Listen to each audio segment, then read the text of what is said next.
Hello and welcome back, or welcome for the first time. Depends on if you know my channel already or not. So in today's video we are going to have a bit of a chat how to optimize our surfacing techniques. And let's be real, Substance Painter dies whenever you have more than 10 UDIMs. And the performance of Mari is as sexy as a From God Left tractor as soon as you start to use the multi-channel nodes and you try to make a bit more fancy things. So I'm going to show you guys how we can make out of those two exports here, out of those two textures, this result. Alright, so let's get started. So as we can see here in Mari, we have this little grenade model and we don't have any fancy shading here. We are very bare bones. So what I did here is I created, or I made some mesh bakes from this model. For example, here the ambient occlusion, we have here the curvature, and we also have the thickness. Those then I channel packed here together and also have some teleport nodes in between that we can port them around and use somewhere else in our node graph. So here on the vector combine, just make sure to set it to RGB and A. This will then combine all the maps together. Then this will create this funky looking result here. So this I will have then exported here as mask 1, and then we have here a mask 2 where we can have a look at. So when we have a look on this guy here, which I call AO breakup, we can actually jump into the group node. We can see here, this is just a simple tileable here. So it's this one. Then I think, yeah, it's the same one again. We just screen them here together to get a bit different values all over the place. And from here, we just have the ambient occlusion and we mask it out here to get it only in the occluded areas. Here for the thickness breakup, we have a tileable again. Then we have a brightness lookup just to get a bit more contrast in. We have the thickness bake and we have it with the levels here again a bit graded. And then here that's what we get from that. And last but not least, we have here the gradient breakup, which is just a gradient from the bottom to the top. And then with a noise, we broke it up a tiny bit. And then we have here this tileable, so we only get it more on the bottom. And this is then of course channel packed as well, that we get them combined. So we have only one export and we can store 3 different masks in it. So the goal of this workflow is really that we spend as little time in our texturing package as possible, because we don't want to bother fighting the UI of Mari, for example, wait for stuff to calculate, or in Substance Painter do an adjustment somewhere down the bottom on a layer and then wait forever to go through the whole stack again. So we really want to try to minimize the use of the tool as much as we can. We are not going to avoid it, because there are definitely some moments where we want to stay a bit more in our texturing package and not in the shader. And this actually brings me now to the point where we are having a look on the shaders. So the whole technique actually is based on pull off as much as we can in the shader. So what does that mean? We have exported the textures, as we can see here. It's just the import of it. We have the ambient occlusion, the curvature, the thickness. We have the AO breakup, thickness breakup, and the gradient breakup. We also have here even a tileable, but we'll have a talk about that later. So we tried to actually do a lot of this fancy blending and grading and stuff like that here in the shader, instead of just do that in our texturing package. This will allow us that we have right from the beginning the full flexibility and the full control over our look of our material. So we can actually start here our render and go through to see what I did. So I color coded here the different parts. So this here is the roughness, this here is the albedo, and here we have the bump. So I'm using here Renderman and Llama, what means the whole system here looks a tiny bit different. but in your case it will most likely look like that if you're not using Llama. So we can have here the Pixar surface, and then you will just plug in here the roughness, for example, into your roughness input. So then let's grab that guy here, and then specular roughness here, and then this will be going into the albedo. So this will be done here, the diffuse color, and so on. Okay, so let's have a look here on my albedo channel, or albedo AOV. So when we have a look here, I like to daisy chain the color correct nodes. So we start here with the basic color. So we can bypass all of that. Let's grab that guy. So, and as we can see here, we will just get the green. It's just purely green. So here I'm using the color correct node mask input and pipe in my thickness bake. And then let's see what we get from that. So here we go. And then we can here already see that we get somewhat thickness discoloring going on. So here the only thing I did is I made wherever it's a bit thinner from the bake, made it a bit brighter and a bit less saturated. So usually you would do that before inside of Mari or in Substance Painter to create slowly your base color and export that as a texture, as an albedo texture, for example. Then here I have the ambient occlusion. I think I just inverted it. So here with a spline, we can invert it and grade it a tiny bit. And then here I just made it darker, more saturated, and here also a bit darker. Then this will get this effect here. Then I went over to the curvature, and with the curvature I made all the edges a bit brighter.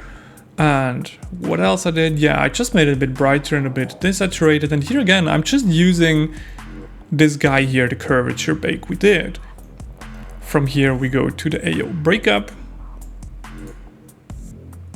Then I think this is not that strong visible. It's more of a subtle effect. So where we get in the cavities here, in the occluded areas, we get the darker, grimier feeling. So here also just grade it down. So whenever I go here and change the color, everything will just daisy chain here and follow through. I can show you that actually. So let's say our grenade green is not 100% that green what we want, so maybe it's a bit more on the yellower side. Then we can just go over and all of the details that just follow. So you see everything will just follow.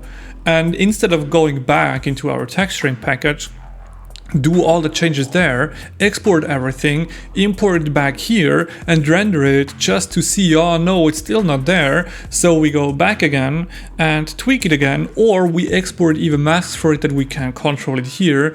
We just get more textures. Just imagine we will have an albedo color and then we have the mask for the areas. That means we have already one texture more to load. So here we are just getting away with kind of like 2 textures and 1 tileable. And we have full control over whatever we want to do, right? So, all right, here we are by the AO breakup. Now let's go for the thickness breakup here. And we just daisy chain. And then here I made it a bit brighter. So here a bit less saturated, a bit brighter. And then we have the gradient breakup where we just have those on the ground. I think they're barely visible. Yeah, we can see here a bit of a red, right? So we also have here a tileable that I'm using, and this tileable is just tiled like 2 times, just the exact same way like we would do in Mari, for example, where we tile here tileable. So yeah, we tile a tileable, GG. So we have it here, right, and then we just tile it twice. We can actually do that in the shader as well. So it even has one benefit more, that we are actually not bound to our UDIM resolution we have here when we export it. So when I export this guy here, we will only get a 4K resolution out of this texture. While when we are using that here directly in the shader, we are not bound to that. So we have, I would say, somewhat infinite resolution, which sounds crazy, right? And since I want that this is actually applying to everything below, I actually blend it here together. So here I just have the mask for the tileable. and then I color correct the result of all of them together, and then change it with the tileable. So then this will give us this result. So we can go in here now and say, hey, I think we wanna tile that a bit less often, and then we can change it here. And then we see here the pattern is changing as well. So this actually gives us full control over literally everything from the ground up. The same actually for our roughness. So this was only the albedo. Again, this will go in your shader only into the diffuse input or albedo input, however it's called, whatever shader you're using. But we also want to have the roughness, right? So let's go and have a look on our roughness. So here's the roughness. We probably want to add here the color correction toolbar to set it here to raw so that it's not tone mapped. Let's have a look what we have here. So I like to start always with a base roughness. So let's hide them all here. So my background here is just that. So we have that here as a background. So we have this input here. This looks actually a bit funky here. So from here, I'm using the exact same masks we have exported and we were using here for the colors, and just start dialing in here some different roughness values for those bits and pieces. So here we have the thickness, right? Then here we have the next one. This will be then the AO breakup. And then here we have the next one, which will be the thickness breakup. And then we have the gradient one as well. So with this technique, it's very important that we actually name our nodes as much as we can. You could technically also what I do here with the color, as we see, we are only using the red channel. I just use here this value. Actually, if we switched it here to RGB, I only use this value here. You could also do that right away here in this color field here. But I found it a bit easier to demonstrate it visually what I'm doing when I create here those nodes. So sometimes it helps when the shader gets a bit more complex to get those extra nodes that we have a bit of a better visual representation of what we're actually doing. So here then as well, where I'm using again the tileable to roughen up some areas based on this tileable, and then this will be my roughness map. So I also changed a bit the specular weight. So here in Llama, we are kind of like altering how much we want to have of the specular component. In your case, it will be just the specular weight, for example. So let's have a look on that guy. So that's here specular weight. And here's the exact same principle again. And here I show you what I mean with we are doing it right in the blend node. So we have the base, which is just underneath, which is 100%. So we show 100% specularity everywhere. We will see this will be just white. And then we say, okay, wherever we have the ambient occlusion, we will get a bit less, right? I mean, no, I think it will be wherever we have the ambient occlusion, we have more white, or we have we show more specular, and wherever it's not occluded, we will have a bit less specularity.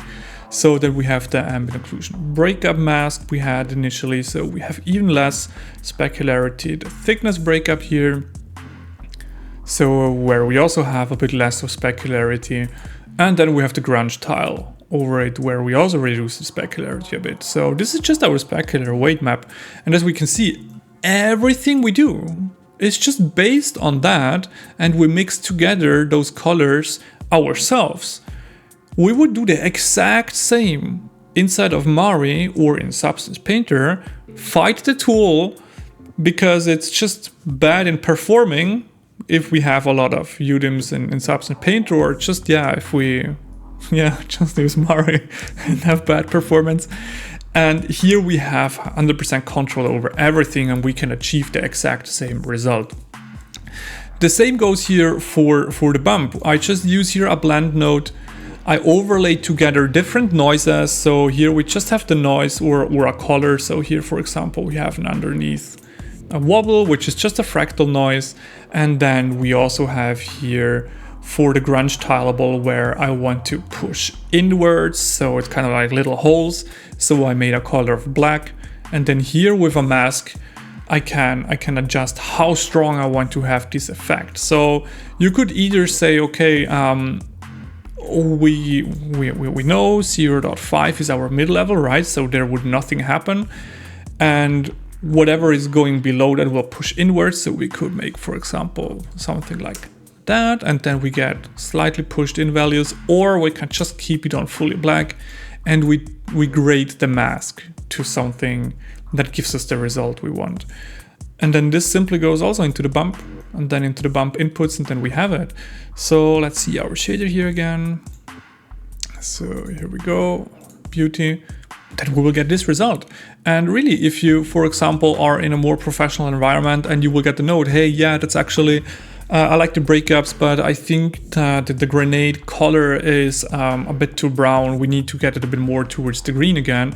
So if you would have done that in a texturing package, you would have to go in there, find where's the layer or where's the node, and then change it there, export everything, import it here, just to see then, oh no, it's maybe still a bit too brown, so we need to go a bit more green. So while here you just simply go in and we change the color we want, right? And then it will update and then we have it, and here we have it green again. So this is a pretty small node graph for this technique, I would say. A few little pros and cons about this technique before we wrap up the video.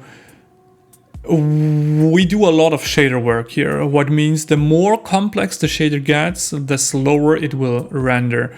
It's not that one node kind of like adds 1 second of render time. It's just a slight render time increase, and it will add up in the sum. And the more we pull up in the shader itself, the heavier the render time will get. On the other hand, as I said initially, when we have, for example, an albedo map or diffuse, or whatever you want to call it, and to change their certain values or certain details also have the corresponding mask, we have kind of double the texture, and this will also increase render time. So it's sometimes a bit choosing your battles. Where this technique actually falls a bit down is when you have multiple UDIMs, where you, for example, have a cut on this piece in multiple areas. So here the cut is just hidden on the backside, and it's only there where we probably would have a bit of problem with the UV seam. But when you have an asset that has multiple UV seams, then you will probably want to make the albedo base at least in Mari. So again, we don't have to paint the whole albedo like we have here with all the little details. So let's go and have a look at that. We don't have to create such an albedo there, but let's say we have a tileable that we use as base. You probably want to tile that in Mari and projection paint out there the texture seams, export that, and then just paint some masks like we did here for that, and export that to change then some values in the shader.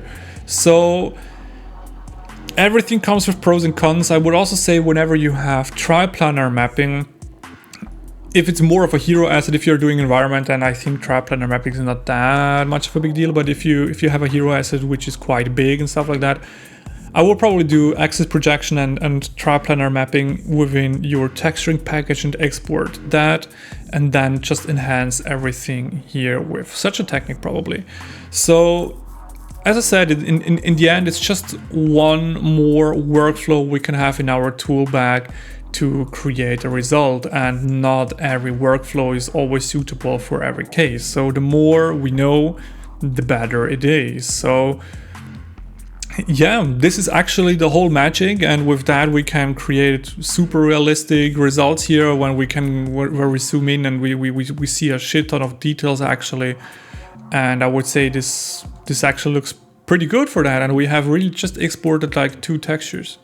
We have 2 textures and we have full control over everything. So I think this is a nice workflow technique you want to have in your tool bag to tackle your assets. And yeah, to be honest, sometimes those texturing tools, they're not so fun to use. Of course, you can always make fancy videos and show whatever cool stuff you can do there, but then in reality, yeah, you open Substance Painter, you have a few UDIMs and you absolutely hate your life, or you open Mari and enjoy the bug fest. So That being said, I hope this video actually helped you to understand a bit possibilities, what we actually can do outside of the texturing package and how much we actually can pull off in the shader itself. Or we can use it to combine workflows from more traditional painting stuff inside of a texturing package and enhance it with such a workflow then later in the shader. Alright, this was enough blah blah from my side. Happy texturing and rendering. We see us next time. Bye bye.